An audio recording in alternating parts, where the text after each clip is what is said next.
builders in New York. This is World News Tonight with David Muir. Good evening. We begin tonight here with several breaking stories. This worsening scene, Americans trapped on a cruise ship. 3 passengers on board dead and a doctor now ill.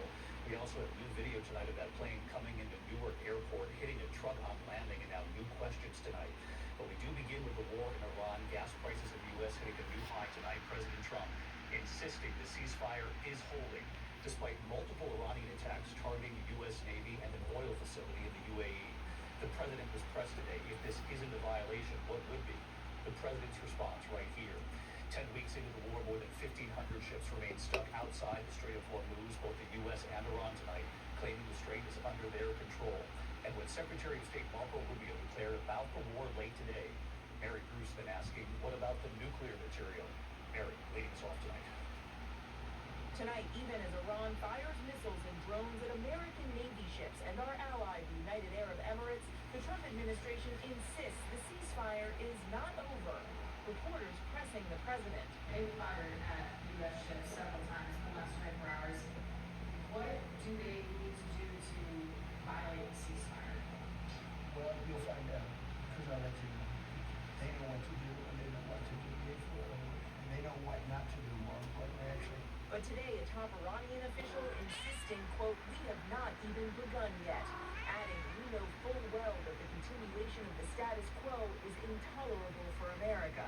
Here at home, the average price of a gallon of gas now topping $4.50, the highest it's been in 4 years. The price of beef soaring more than 15% over the past year.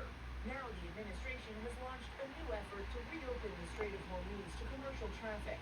But in the past 48 hours, only 2 commercial ships have crossed, more than 1,500 stacked up outside. Iran has opened fire on some vessels and on American Navy ships, which fired back. Tonight, Secretary of State Marco Rubio emphasizing that doesn't mean the U.S. has resumed attacks on Iran. This is a defensive operation, and what that means is very simple. There's no shooting unless we're shot at first. Okay, we're not attacking them. We are only responding if attacked first. This is a defensive operation. Rubio then taking it a step further, declaring that Operation Epic Fury itself is over.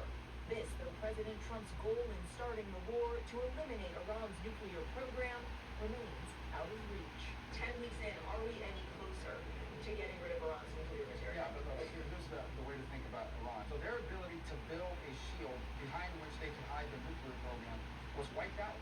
That's a very substantial achievement, and that was the purpose of this operation from day one. The nuclear material in order for this war to end. Well, that's one of the topics that needs to be discussed. I don't know about, I think you're linking it. The operation is over.